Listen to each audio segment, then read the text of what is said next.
This photograph has become a symbol not just of the war in Spain, but of all war. It's perhaps the most universal photograph of war ever taken. It just has so much power and such simplicity.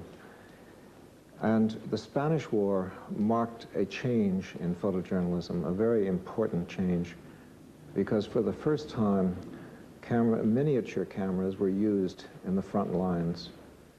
In the early 30s, the small camera, the small portable camera, the Leica particularly, came into being. And Capa and other photojournalists went to Spain and they covered that war the way it was. It was the first time in history this had happened. And as a result, people began to get a feeling of what war was about. It marked a turning point in the history of journalism because for the first time, photojournalism was really playing an important part.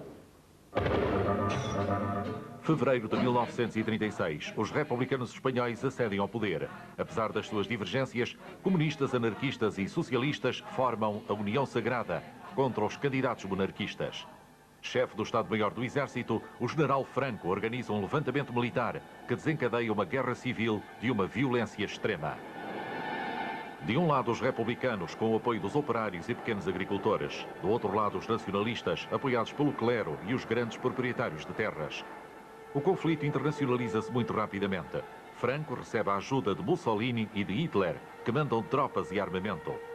Os republicanos, por sua vez, são apoiados por milhares de voluntários estrangeiros, organizados em brigadas internacionais. Entre eles, contam-se intelectuais como Malraux e Hemingway. A Guerra de Espanha termina em abril de 1939 com a vitória de Franco, que instaura um regime ditatorial. Ficará para a história uma foto assinada por Robert Capa, um jovem fotógrafo que estava disposto a morrer em Madrid para defender a liberdade contra o fascismo.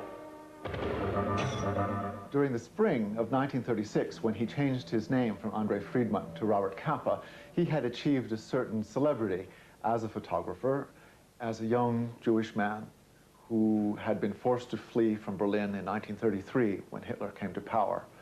Capa was very eager to do whatever he could to fight fascism. The outbreak of the Spanish Civil War provided the first real opportunity.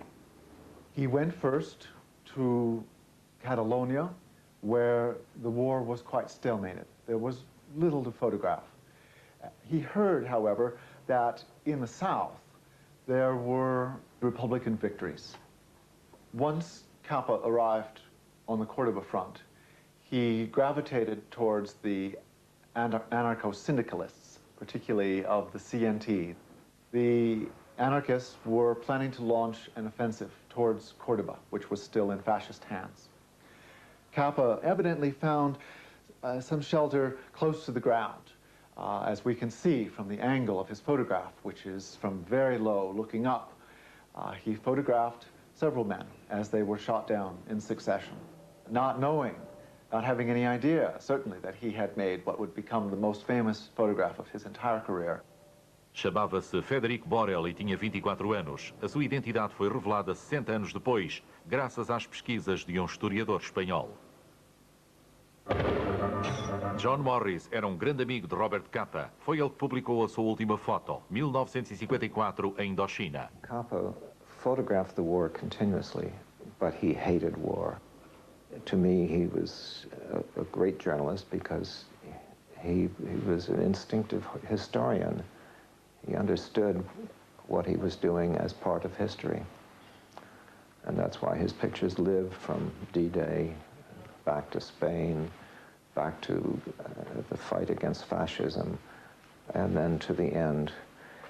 But he made a mistake when he went to Vietnam. That was the tragedy.